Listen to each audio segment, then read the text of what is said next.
"Women don't belong in combat airspace," General Morrison declared as he grounded 24-year-old Captain Alexis Rodriguez for the third time. "You'll get yourself and others killed." 6 months later, Alexis would lead 100 fighter jets in the largest air battle since World War II.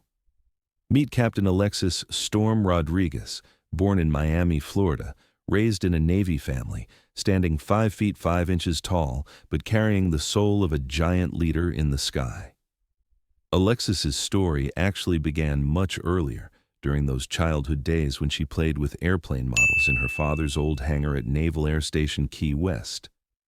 Alexis's father, Admiral Carlos Rodriguez, was a former commander of the USS Gerald R. Ford and had recognized his daughter's passion for aviation very early. 6-year-old Alexis's first word wasn't airplane, but formation, a word she learned from her father's war stories. "Mija," Admiral Rodriguez would say, taking Alexis on his lap while watching old combat footage. "Aviation isn't just about flying. It's about coordination, leadership, split-second decision-making. You can do all of these things." By age 12, Alexis already knew basic flight principles. At 16, she earned her civilian pilot license. At 18, she was accepted to the Naval Academy in Annapolis, Maryland, as the youngest female cadet in her class. The Naval Academy was challenging for Alexis, but she thrived. Perfect scores in aerospace engineering, exceptional ratings in leadership exercises, record-breaking performances in flight simulations.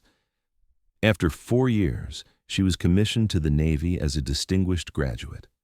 Fighter pilot training began at Naval Air Station Pensacola, Florida. The program was famous for its brutal difficulty. At the facility known as the birthplace of the Blue Angels, only elite pilots were trained. When Alexis started training, there were 50 pilot candidates, only 3 of them female. Training instructor Commander Maverick Thompson was impressed after Alexis's first solo flight. "Rodriguez, you're a natural-born pilot, but your leadership potential is even more impressive. But Navy politics are complex. Female combat pilots are still controversial." Alexis looked directly at Thompson. "Sir, politics aren't my concern. Excellence is my concern." After 18 months of intense training, Alexis not only graduated but was accepted to Top Gun, the Navy's elite fighter weapons school in San Diego, California. This achievement was a major milestone because only the best of the best were invited to Top Gun. At Top Gun, Alexis earned the call sign Storm, like the powerful force of nature that can change everything in its path. The name was fitting, because Alexis emerged stronger from every challenge. After Top Gun graduation, Alexis was assigned to VFA 25 Fist of the Fleet Squadron, the Pacific Fleet's most prestigious fighter squadron based at Naval Air Station Lemoore, California. But the assignment was controversial. Many senior officers opposed female pilots in combat assignments. Squadron Commander Captain Viper Jackson made it clear he didn't welcome Alexis. "Rodriguez, you might be technically qualified, but combat is a different animal. In real war, hesitation kills teammates." "Sir," Alexis replied respectfully, "I don't hesitate, I protect." For the first few months, Alexis was limited to defensive assignments, CAP, combat air patrol missions, escort duties, training exercises, no real combat engagement. Alexis waited patiently and executed every mission flawlessly. The breakthrough moment came in spring 2024. Intelligence reports indicated that a major enemy naval operation was imminent in the Pacific. Enemy forces were planning a massive airstrike, 200-plus aircraft in a simultaneous attack targeting U.S. naval installations from Hawaii to California. Admiral Chen, Pacific Fleet commander based in Pearl Harbor, Hawaii, called an emergency meeting. "Gentlemen, enemy intelligence suggests a coordinated attack on our carrier groups. The largest air engagement since World War II is possible." Alexis was present at the meeting but remained silent. Due to her lack of combat experience, her opinions were rarely sought. General Morrison, a Joint Chiefs member, frowned when he saw Alexis. "Admiral, why is a female pilot in this briefing?" She has no role in combat operations. Admiral Chen hesitated but defended. Captain Rodriguez is a Top Gun graduate and part of the Fist of the Fleet. All squadron leaders should be present. Morrison waved dismissively. Whatever. But when the real fighting starts, she stays grounded. Alexis burned internally, but remained externally composed. She had to prove that she belonged in combat. Attack Day, May 15, 2024, started at dawn. After enemy reconnaissance aircraft spotted U.S. carrier positions off the coast of San Diego, a massive air armada began approaching. Radar screens lit up with 200-plus hostile contacts. Admiral Chen took immediate action. All squadrons scramble. Maximum defensive posture. Alexis grabbed her gear and rushed to the flight line at Naval Air Station North Island. Her FA-18 Super Hornet was ready, weapons loaded, fuel full. But Commander Jackson stopped her. Rodriguez, stand down. This is real combat, not a training exercise. Sir, Alexis protested, the squadron is incomplete without my aircraft. Orders came from Morrison. You're grounded. Alexis watched helplessly as 99 Navy fighters took off without her from bases across Southern California. Her squadron, her aircraft, her calling, everything was in the sky while she was stuck on the ground. The air battle immediately became intense. The enemy formation was using sophisticated tactics, coordinated attacks, numerical superiority, advanced weaponry. U.S. pilots were experienced but outnumbered 2-1. Alexis monitored radio traffic from the Flight Operations Center. The reports were grim. Bravo leader down. Charlie Squadron under heavy fire. Delta lead taking multiple hits. Within 30 minutes, the U.S. formation had lost 15 aircraft. The enemy was barely touched. Worse, squadron leaders were being systematically targeted. The enemy strategy was clear. Eliminate leadership, create chaos. Admiral Chen's voice crackled in the operations center. All remaining squadron leaders, report status. Radio silence. Then, fragmentary responses. Bravo leader KIA. Acting leader wounded. Charlie command structure compromised. Delta scattered. No clear leader. Alexis watched the radar display in horror. 84 U.S. aircraft were still airborne, but the leadership structure had collapsed. Without coordination, individual aircraft were sitting ducks. Admiral Chen turned to Morrison. General, recommend immediate action? Morrison panicked. Fall back to defensive positions. Minimize losses. Sir, Alexis stepped forward, requesting permission to join the engagement. Morrison was furious. Absolutely not. You're a liability. That's when everything changed. The enemy formation launched a new assault wave. 50 fresh aircraft as reinforcement, 134 enemy versus 84 friendly aircraft with no U.S. leadership structure. The radio exploded with panic. We're getting slaughtered. No coordination. Every man for himself. Requesting immediate backup. Admiral Chen faced a desperate situation. Retreat meant strategic defeat. Continue without leadership meant tactical disaster. Alexis stepped closer to Admiral Chen. Sir, I can coordinate the entire air wing. Top Gun trained me in multi-squadron command tactics. Morrison interrupted. Chen, don't even consider it. A female pilot leading 100 men in combat? Ridiculous. Admiral Chen looked at Alexis intently. Rodriguez, are you confident you can coordinate 84 aircraft? Sir, Alexis replied firmly, I'm confident I can coordinate 100 aircraft. Give me the chance. Chen faced a crucial decision. Protocol supported Morrison. Logic and the desperate situation favored Alexis. Morrison, you're overruled. Rodriguez, you have command of all remaining aircraft. Alexis immediately moved into action. Her flight suit was already on. She grabbed her helmet and sprinted to the flight line. Her FA-18 was still fueled and armed. 60 seconds later, wheels up. Alexis's voice cut through the chaos on the radio. All aircraft, this is Storm. I have command of the entire air wing. Acknowledge and stand by for instructions. The responses were mixed. Some relief, some confusion, some resistance. Storm, this is Hawk. You sure about this? Storm, Viper here. Never took orders from a female pilot. Storm, Ghost.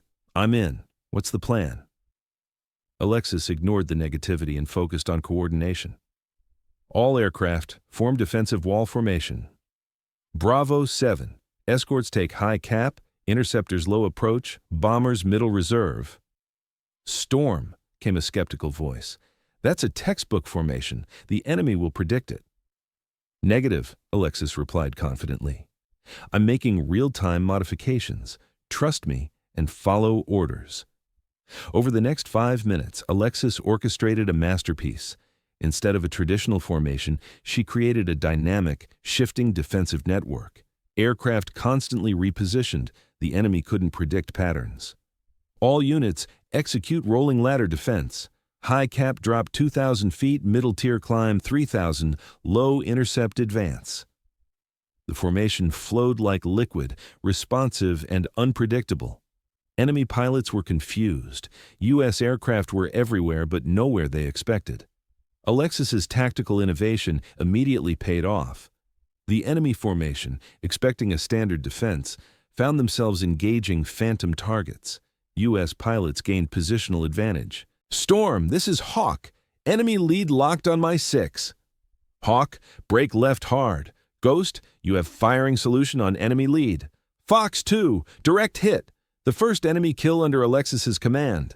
Momentum shifted. All aircraft, listen carefully. Enemy is using Wolfpack tactics. Counter with honey trap formation. Bravo flight appear vulnerable. Charlie flight, flanking position. Delta flight, high overwatch. Alexis's strategy was brilliant. Bravo flight acted as bait, drawing the enemy into the engagement envelope. Charlie and Delta flights were positioned perfectly for crossfire.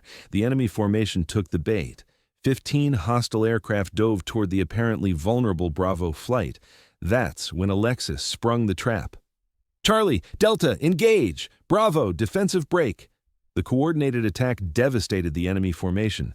12 kills in 90 seconds. Enemy pilots panicked and broke formation.